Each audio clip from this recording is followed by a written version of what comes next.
My name is Cheyenne. I have a story to tell.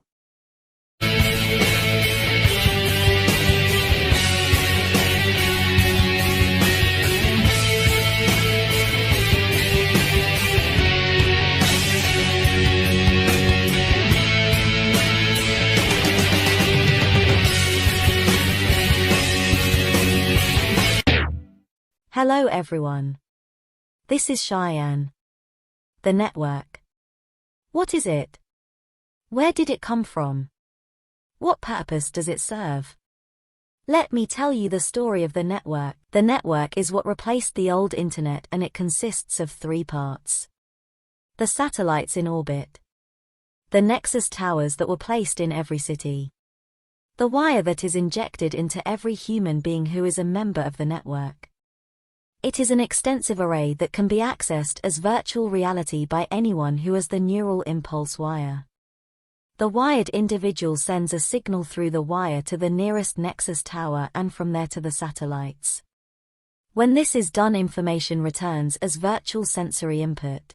Each satellite that made up the network was run by its own advanced digital intelligence that could manage and control the system. This setup was so efficient that the network completely replaced the internet in just a few short years. Each satellite and each nexus had their own solar power supply so they could function self-sufficiently. The human mind could directly access network information through the wire and receive feedback almost instantly in virtual reality.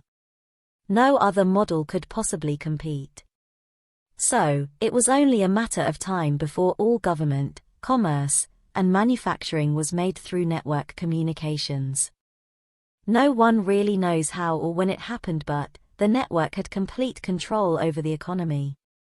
Human employment was almost eliminated. So, most network citizens received a basic income in the form of net credit. Network manufacturing was so advanced that goods could be produced faster than at any other time in history.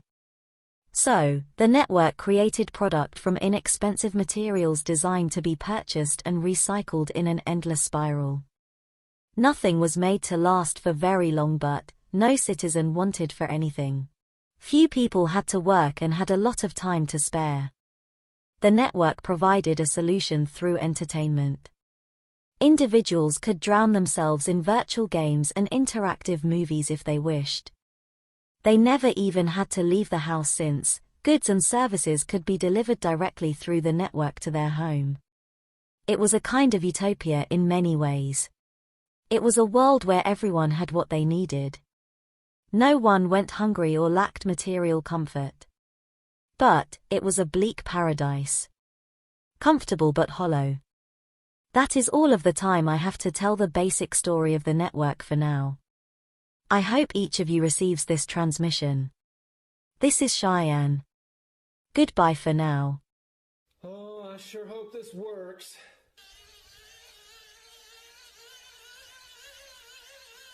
Cheyenne, activate. Passcodes, please. Passcodes. I can't remember any passcodes.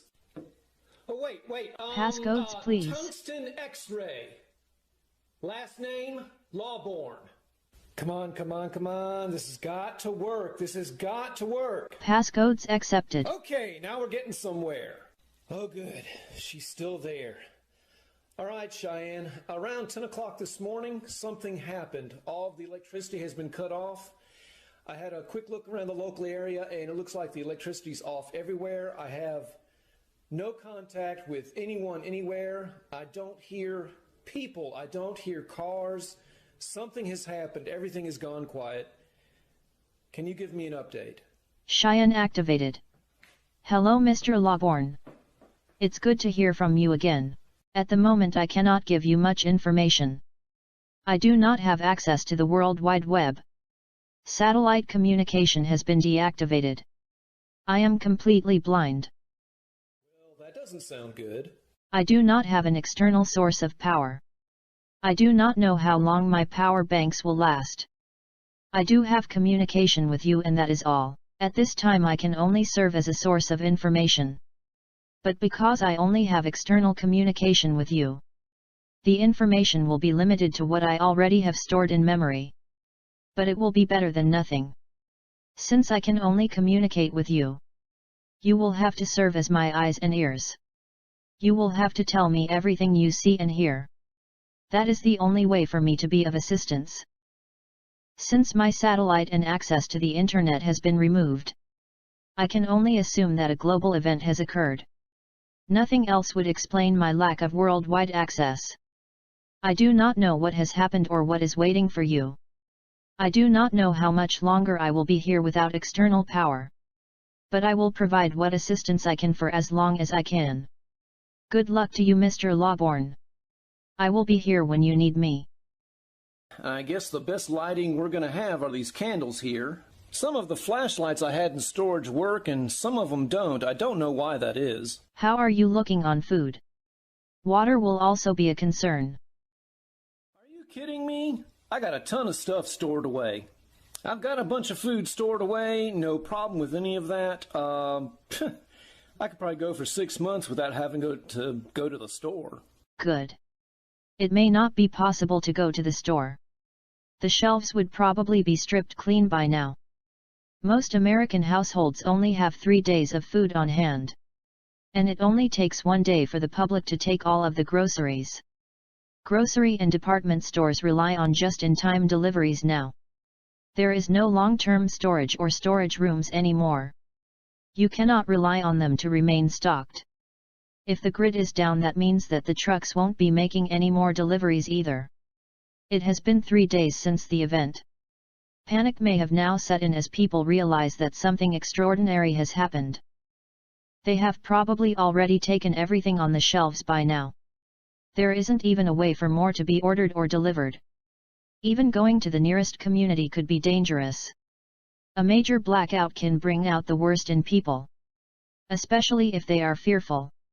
Your isolated location may provide security for now. It is probably best for you to remain home for the duration of this emergency. Well, I have a feeling this just might be long-term. We'll see what happens. Okay, Cheyenne, I hope you're comfortable there for a second. I heard something last night. I want to check things out. Mr. Lawborn, please be careful. That looks okay. Okay, well, this looks okay. The back gate doesn't look disturbed. Okay, let me check. Mr. Lawborn, are you all right? Mr. Lawborn? Mr. Lawborn?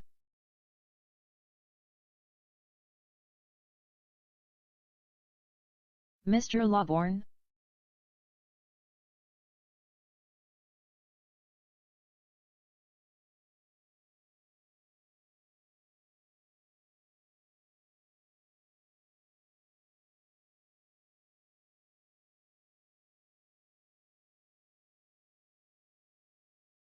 I heard a knocking sound.